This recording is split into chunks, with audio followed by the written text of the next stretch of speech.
राष्ट्रीय आय एवं योग्यता आधारित परीक्षा प्रश्न रह गए थे, तो ये उसका सेकंड पार्ट। पहला प्रश्न हमको ये दे रखा है, ये वैल्यू दे रखी है इसकी, और इसकी वैल्यू हमको निकालनी है। तो हम प्रश्न को लिखते हैं,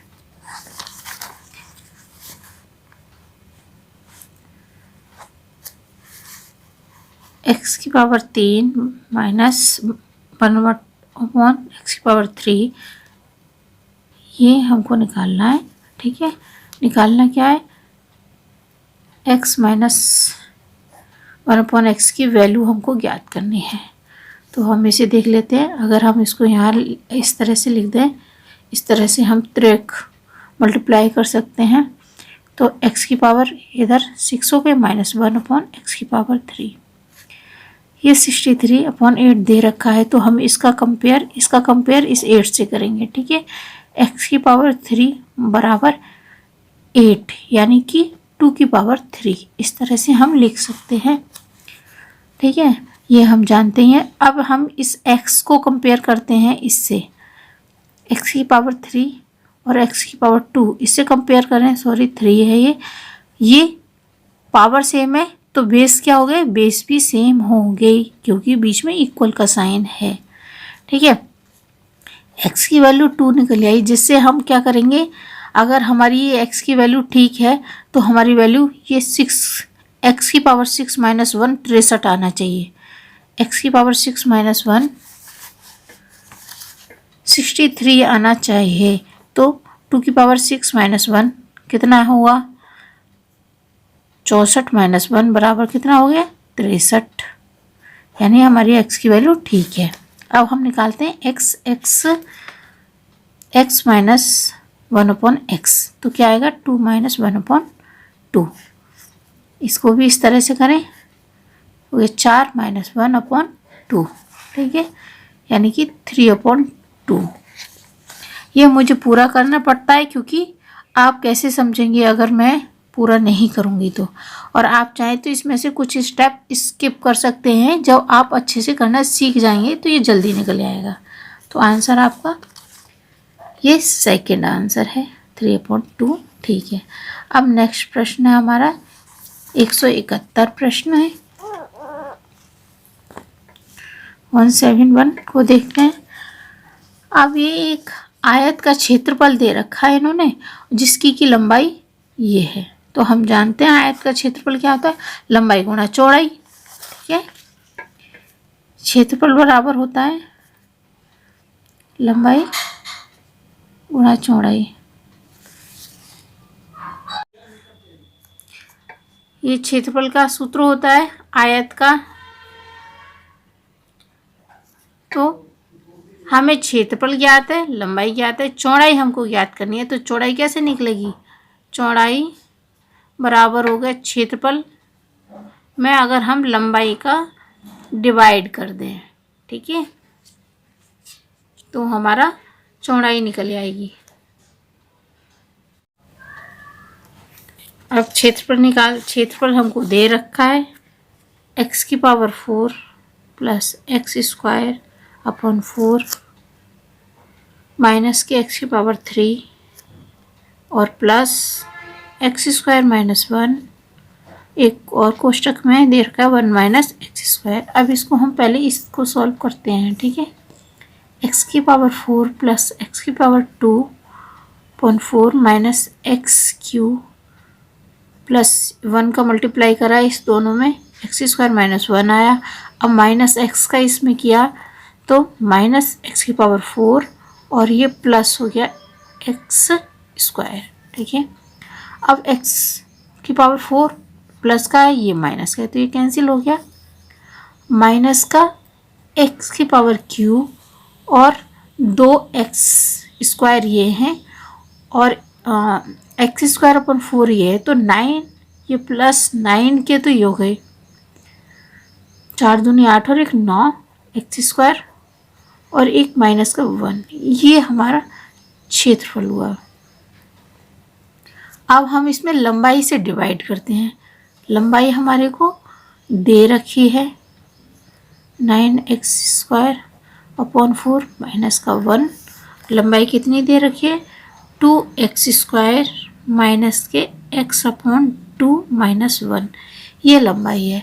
तो अब हम इससे डिवाइड करेंगे इसको। तो डिवाइड करने के लिए हमारे पास x² है यहाँ पर, तो हम क्या करेंगे,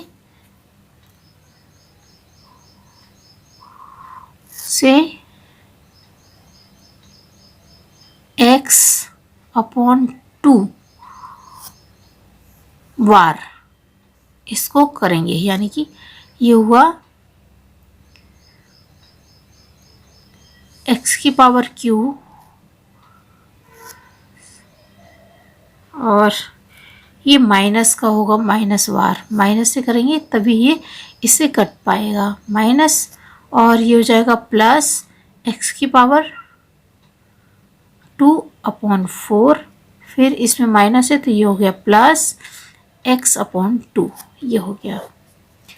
अब इसको, ये नीचे वाली संख्या माइनस होती है, माइनस करेंगे तो ये वाला चिन्ह प्लस का हो जाएगा, ठीक है, और ये वाला माइनस का हो जाएगा, ये वाला माइनस का हो जाएगा। ये प्लस है, ये दोनों हट गए। अब ये माइनस है, x की पावर इसमें से 1 चला जाएगा, 2 4 बचा, नहीं 8 बचा, 8x² अपॉन 4, ठीक है। अब ये माइनस का x अपॉन 2 बचा, ठीक है। अब नेक्स्ट संख्या है -1, इसको हमने नीचे उतार लिया, ठीक है।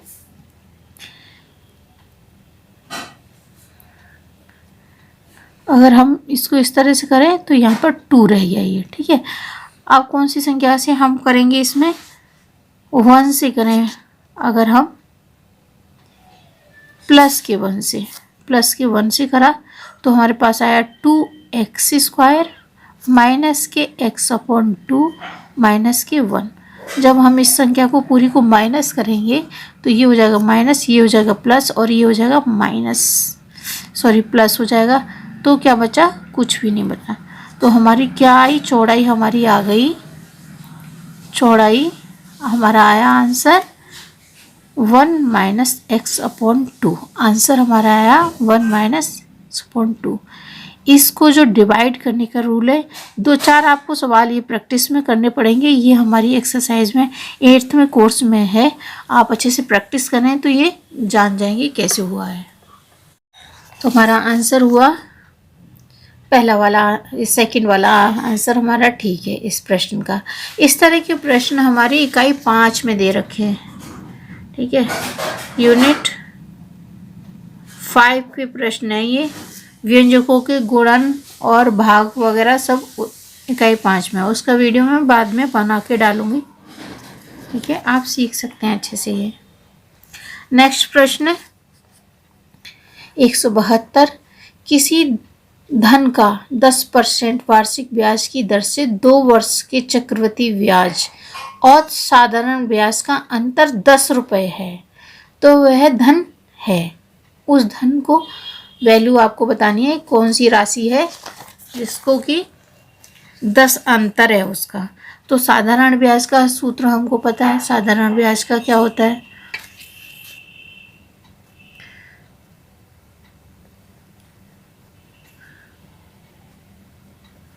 ब्याज बराबर होता है मूलधन, मूलधन को हम P से लिखते हैं, ठीक है, P, और दर R रेट, और टाइम T अपॉन 100 होता है, ठीक है। तो इससे निकालेंगे P मल्टीप्लाई 10 अपॉन 2,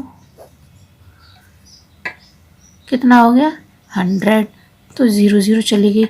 साधारण ब्याज आ गई हमारी 2P अपॉन 10, 2P अपॉन 10। अब हम चक्रवृद्धि ब्याज निकालेंगे।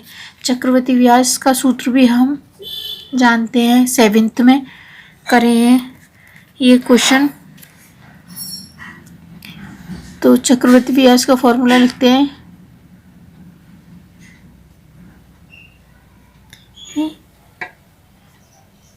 ब्याज बराबर होती है P1 माइनस R अपॉन 100, की power T, T means time, minus P चक्रवृद्धि ब्याज निकालनी है तो माइनस पी करना होगा। ठीक है, मिश्र दर निकालते तो केवल इतना होता।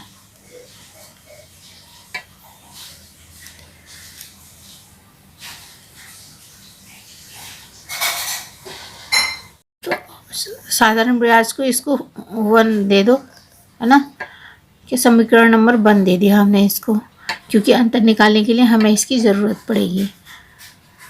वैल्यू रखते हैं तो ये 10% दे रखा है, 10 से एक 0 चली जाएगी, माइनस नहीं होता, ये प्लस होता है इसमें।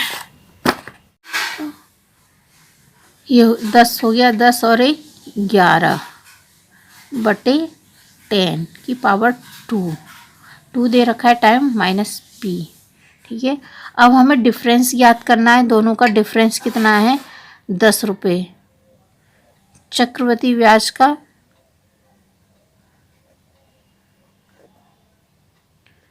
ये सब कुछ आपको वहाँ लिखना नहीं है, मुझे आपको बस समझाना है इसलिए लिख रही हूँ।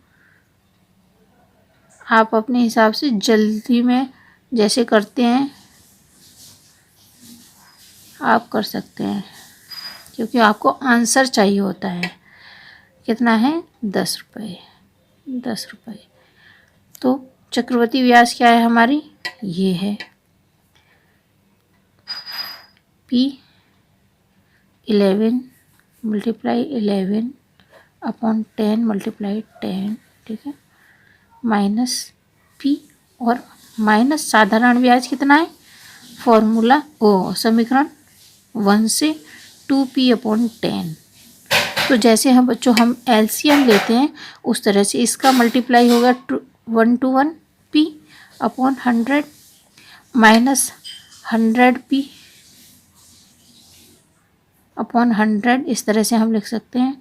और ये हो गया 20P अपॉन 100, क्योंकि हमें एलसीएम लिया, ये 100 क्या, तो ये जानते हो आप किस तरह से होता है। ये 1 to 1P minus 100P minus 20P upon 100। तो कितना हो गया, ये केवल P बची और 100 बचा। ठीक है, अब यहाँ पर 10 रुपीज़ था और P अपॉन 100 था आपके पास, तो ये आया इधर। P की वैल्यू हमको ज्ञात करनी है, तो P बराबर हो गया 1000 रुपये। ठीक है, P की वैल्यू मूलधन ही आपको ज्ञात करना था, तो कौन सा आंसर ठीक है इसमें, ये वाला आंसर बी, 1 2 3 आंसर ठीक है। अब नेक्स्ट प्रश्न है 173, प्रथम 10 अभाज्य संख्याओं का माध्य ज्ञात करना है। ठीक है, तो अभाज्य संख्या कौन सी होती है, वे संख्याएं जो केवल 1 से डिवाइड होती हैं या फिर खुद से डिवाइड होती हैं। तो संख्याएं हैं हमारे पास, 10 संख्याएं लिखनी है हमको, 2 3 5 7 11 13 के बाद 17 19 के बाद 23, कितनी हो गई, 1 2 3 4 5 6 7 8 9 और 29, 10 हो गई पूरी। एक बार और चेक कर लीजिए कहीं मिस्टेक ना हो जाए। 11 13 17 19 23 और 30। अब इनको माध्य निकालने का फॉर्मूला है, इन सब का ऐड, सारी संख्याओं का सम, 2 + 3 + 5 +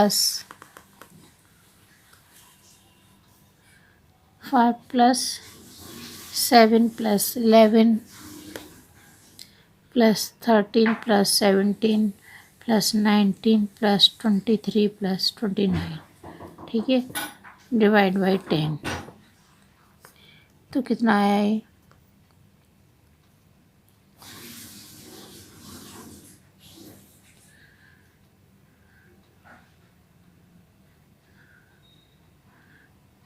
5 10 इसको ज़रूरत है, ये किसको दे दिया है ना। ये कितना हो गए 30, ये हो गए 40 50 60 और 70 80 90 110 और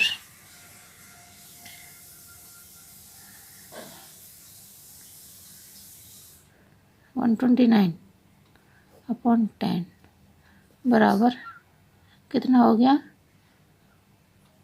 0.9। समांतर माप ये आया। कौन सा सही है ऑप्शन, ये वाला ऑप्शन ठीक है। नेक्स्ट प्रश्न है 174। x/5 बराबर है x/y, तब x+5 अपन y+8 की वैल्यू ज्ञात करनी है। 174 है x/5 बराबर है y/8 और हमें ज्ञात करना है x+5 और y+8। ठीक है, ये याद करना है क्या होगा। निकालते हैं, जो दिया है उसको लिख ले रहे हैं पहले y/8। अगर हम इस तरह से करें, कर सकते हैं हम x/y 5/8 हो गया ये। ठीक है, ये 5/8 हो गया। अब क्या करें, हमें क्या चाहिए, इसमें x में +5 करवा रहा है और y में +8 करवा रहा है। तो x +5 करे तो इसके सामने 5 है तो हमने इधर भी 5 कर दिया। y +8 की कहा तो हमने y की जगह पे हमने क्या, y में 8 +8 तो कितना हो गया 10/16 जो कि 5/8 वैल्यू हो गई 5/8 आया। कहाँ है ये आंसर 5/8, ये वाला आंसर आपका ठीक है सेकंड। 75 175 का देखते हैं। इसमें दे रखा है ना, कार्तीय तल चित्र में बिंदु P और बिंदु Q के बीच की दूरी है। दूरी पूछिए आपसे कितनी होगी।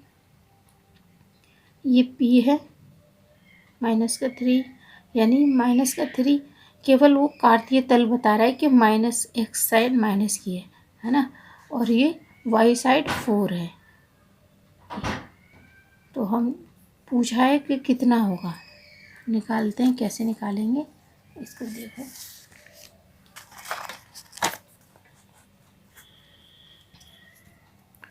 वन 175 ये 0 है और ये Q और ये P, यहाँ ये 3 है। ये जो दूरी है ये 3 है और ये जो दूरी है वो 4 है। हमको ये PQ ये जो दूरी है ये निकालनी है। तो हम पाइथागोरस प्रमेय का इस्तेमाल कर लेंगे। PQ बराबर होगा √ कितना, इसका स्क्वायर प्लस इसका स्क्वायर, 3 का स्क्वायर प्लस 4 का स्क्वायर, जो कि होगा 9 + 16 बराबर कितने हो गए 25। √25 का मान हमको पता है 5, तो आंसर आ गया आपका 5। आंसर ये ठीक है आपका। ठीक है, नेक्स्ट प्रश्न।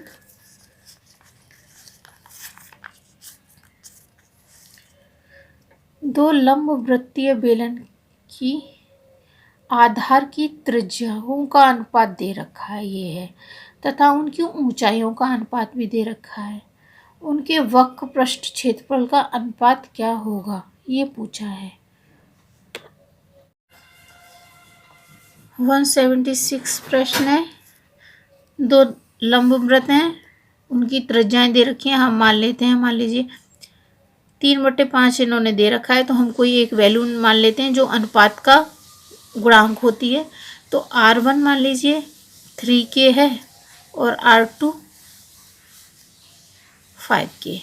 इसी तरह से हाइट का भी दे रखा है उन्होंने, हाइट है 2/3, ये अनुपात में दे रखा है। और मान लीजिए वो x मान लिया हमने गुणांक, तो h1 है 2x और h2 है 3x। ठीक है, अब हमें वक्रपृष्ठ का क्षेत्रफल पता है।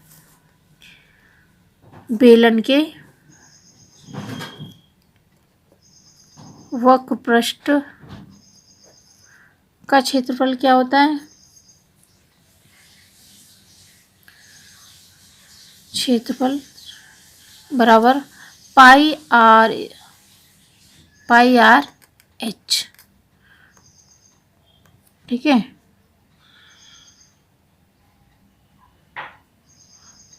टू पाई आर एच होता है। तो दोनों की R1 R2 लगा देंगे, पाई R1 H1 अनुपात 2 पाई R2 H2 का अनुपात ज्ञात करना है हमको।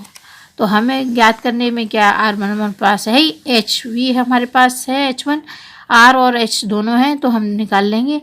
2 पाई से 2 पाई चला गया, R1 की वैल्यू रखेंगे, R1 की वैल्यू 3K मल्टीप्लाई 2x। ठीक है, अब R2 कितना है 5K मल्टीप्लाई 3x। ठीक है, K से चला गया, x से चला गया, हमारे पास बचा, और ये 3 इस 3 से चला गया, 2/5। क्या अनुपात है? 2/5। ये वाला पहला वाला आंसर हमारा ठीक है। अब नेक्स्ट प्रश्न,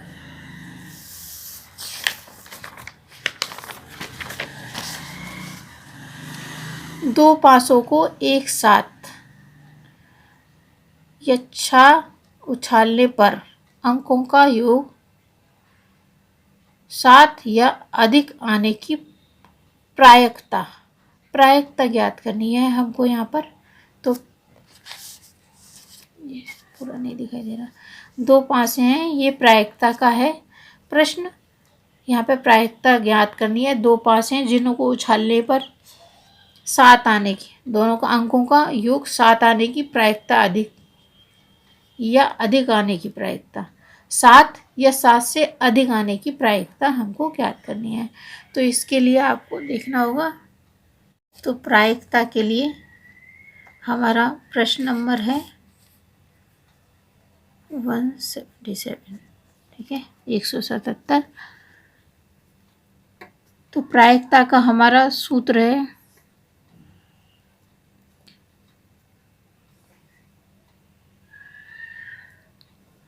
P बराबर होती है घटना जो दे रखी है, घटना के अनुकूल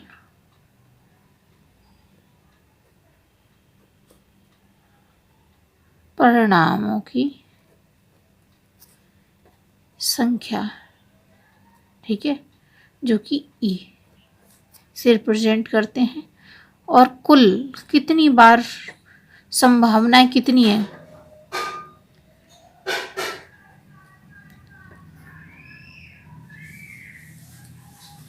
की संख्या। ठीक है, जो कि S से रिप्रेजेंट करते हैं। जब हमारे पास 2 पासे होते हैं, पासों की संख्या हमारे पास कितनी हो, 2 पासा, 2 पासे हों तो हम क्या करेंगे, 2 पासे होंगे तो क्या होगी, पासे को उछालना,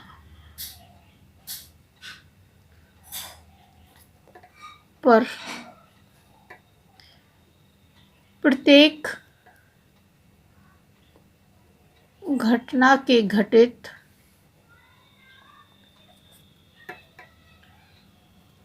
होने की प्रायिकता होती है हमारी 1/36। ठीक है, कुल है ये तो। लेकिन अब हमको एक घटना के दे दिया, उन्होंने एक बात दे दी कि या तो उन दोनों पासों का ये जो अंक आएंगे उनका योग 7 हो या 7 से अधिक हो, कम नहीं हो। तो ऐसी स्थिति में आप देखेंगे हमारे पास 2 पासे हैं, तो हर एक पासे की कितनी हो सकती है? 1 1 2 1 3 1 4 1 5 1 और 6 1। इनको एक ब्रैकेट में रख दें। ये समझाने का आपको इस तरह से नहीं करना, आप समझ रहे हैं, इसी बहाने प्रायिकता का। फिर 1 और 2 हो सकता है ना, और 2 और 2 हो सकता है, 2 और 3, सॉरी ये 2 ही रहेगा, इसकी वैल्यू हम चेंज कर रहे हैं, 4 5 6, और इसको हमने कांस्टेंट अभी रखा हुआ है। इसी तरह से हम समझ सकते हैं किसी चीज़ को, ठीक है। अब इधर वाले की वैसे वैल्यू बढ़ रही है, ये 3 और 1 4 1 5 1 6, ठीक है। अब इसको इस तरह से बढ़ाएंगे, 3 3 4 3 4 3 सॉरी 5 3 और 6 3, ठीक है। अब नेक्स्ट 2 4 3 4 4 4 5 4 6 4। इस तरह से समझाने से आपको अच्छे से समझ में आ जाएगा, आप भूलेंगे नहीं, इसलिए मैं पूरा आपको बता रही हूँ।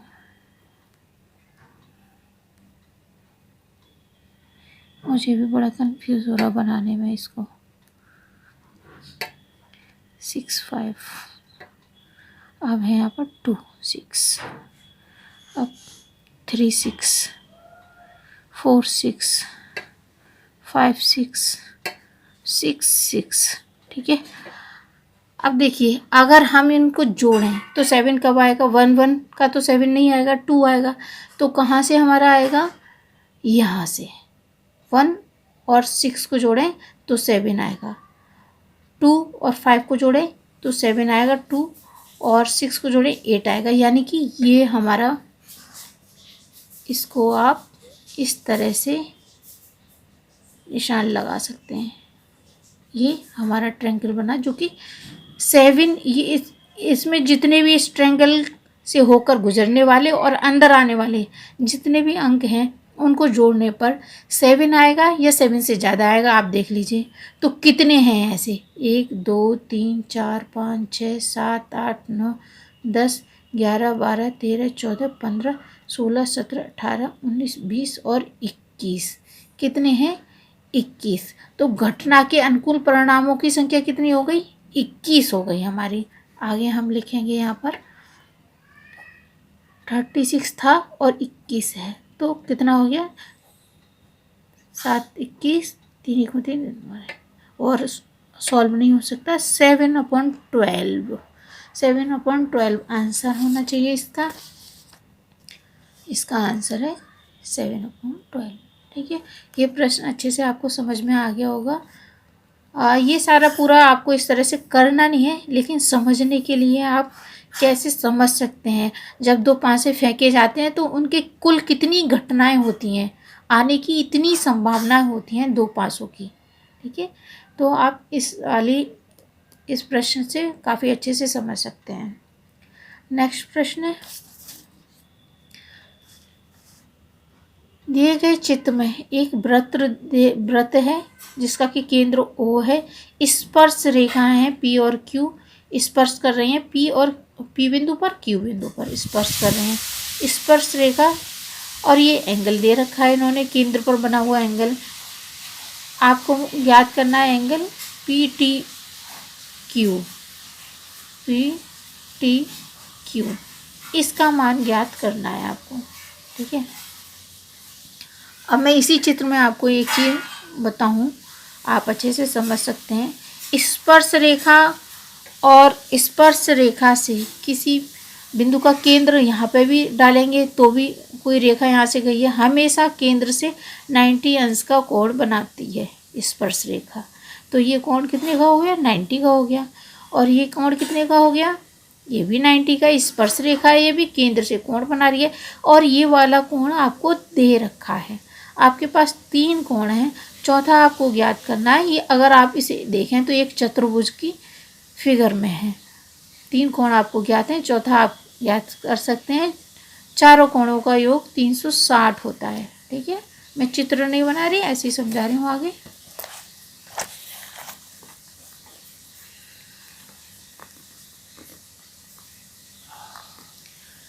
क्योंकि चारों कोणों का योग कितना होता है, 360 होता है।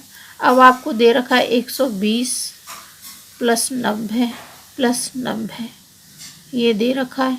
एक एंगल टी आपको ज्ञात करना है। ये सब शॉर्टकट में समझा रही हूँ, आप समझ लीजिए। ये हो गया 9 दूनी 18, 18 और 130, ये हो गई 300, हो गए 300। तो कितना बचा, 60। टी कितना हो गया, 60। आंसर है, आंसर कितना है, 60।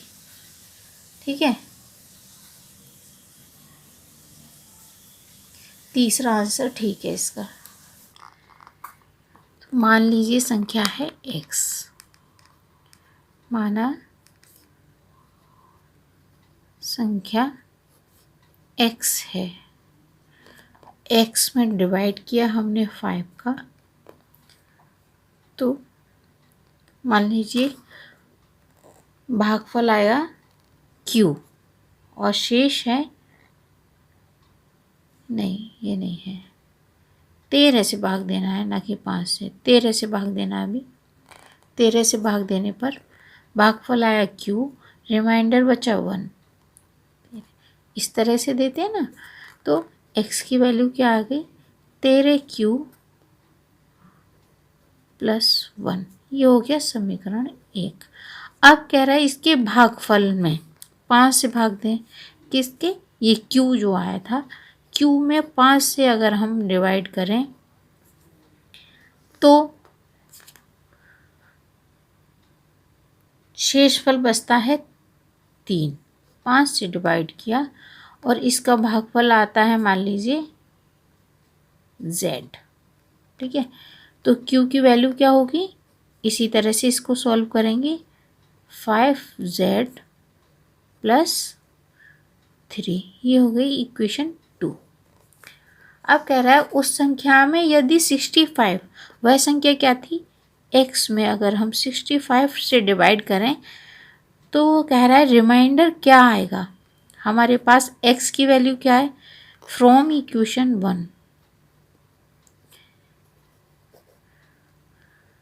1 से हमने लिया x क्या था, 13q, ये 13q plus 1, 13q plus 1 x की वैल्यू अपॉन 65। ठीक है, अपॉन 65।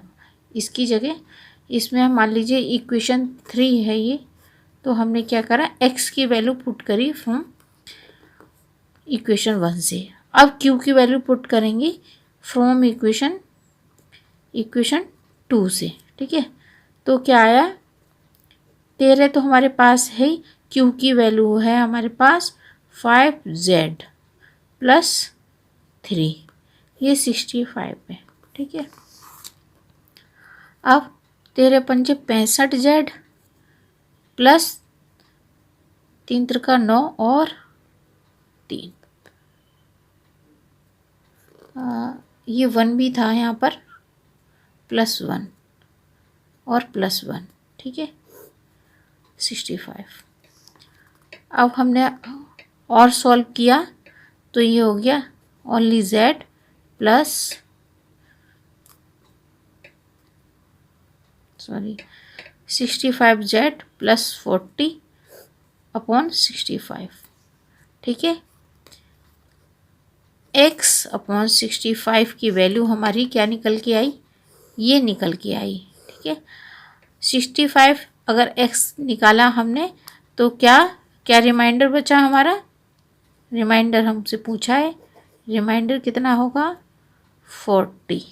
ठीक है, 40 कैसे हुआ, जैसे हम करते थे मिक्स फ्रैक्शन, अगर हम मिक्स फ्रैक्शन करें तो ये आगे क्या हो जाएगा, मिक्स फ्रैक्शन करा तो z/40/65 जहाँ पर 40 रिमाइंडर है।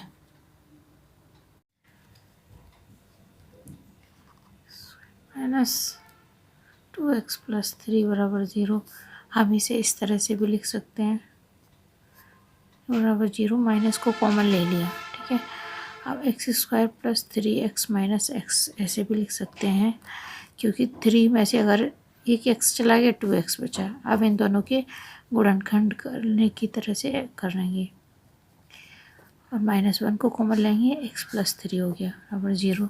तो x + 3 और x - 1 हमारे पास दो गुणनखंड प्राप्त हुए, जिससे x की वैल्यू हो गई -3 और x की वैल्यू 1। ये आंसर आ गया आपका, कौन सा इसमें से, -3 और +1, ये वाला आंसर आपका ठीक है। ठीक है, अब मैंने इसका पहला पार्ट जो कराया था तो उसमें एक प्रश्न था, ये वाला प्रश्न कराते वक्त, क्योंकि मैंने कुछ देर पहले 9th के किसी बच्चे को कराए थे हेरियंस फार्मूला, उसके ही तरह से मैंने आपको ये करा दिया, वो आपके सिलेबस में नहीं है, तो आप इसको इस तरह से कर सकते हैं। ये एक प्रश्न और देख लेते हैं हम। जब हमने पार्ट 1 इस पेपर का किया था तो एक प्रश्न आया था 164, किसी समबाहु त्रिभुज की प्रत्येक भुजा की लंबाई 4 सेंटीमीटर है, तब उसका क्षेत्रफल ज्ञात करना है। उस समय मेरे दिमाग में हेरियंस फार्मूला था, जो मैंने किसी 9th क्लास के बच्चे को हेरियंस फार्मूला समझाया था, उसी से मैंने आपको ये वाला प्रश्न करके दिखा दिया। लेकिन आपके सिलेबस में वो नहीं है, आपके सिलेबस का दूसरा है, तो मैं उससे इसको करके दिखा रही हूँ और वो छोटा और इजी भी है। ठीक है, एक समबाहु त्रिभुज है, भुजाओं के आधार पर त्रिभुज 3 प्रकार के होते हैं, समबाहु, विषमबाहु और समद्विबाहु। इसमें सारी भुजाएं समान है। मान लीजिए ये x है, ये x है, ये भी x है। ऐसी कंडीशन में क्षेत्रफल का सूत्र होता है √3/4 और भुजा का स्क्वायर, जहाँ पर हमारी भुजा, तो प्रश्न में हमारी भुजा दे रखी है 4, जिसे हम रख देंगे यहाँ पर। तो 4 से ये √3/4 ये हो गया मल्टीप्लाई 16, 4 चौक 16, 4 बार यानी 4 √3, और भुजा काय में थी, सेंटीमीटर में थी, सेंटीमीटर स्क्वायर, और ये हो गया सेंटीमीटर। राष्ट्रीय आय योग्यता परीक्षा की तैयारी के लिए वीडियो को देखें, प्रश्नों को हल करने की कोशिश करें, इजी वे में बनाए हैं, आपको आसानी होगी। ट्रिक्स को देखें।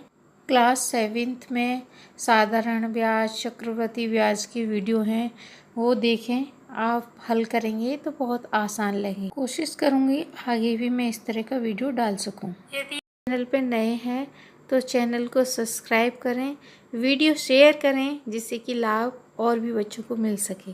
Thank you.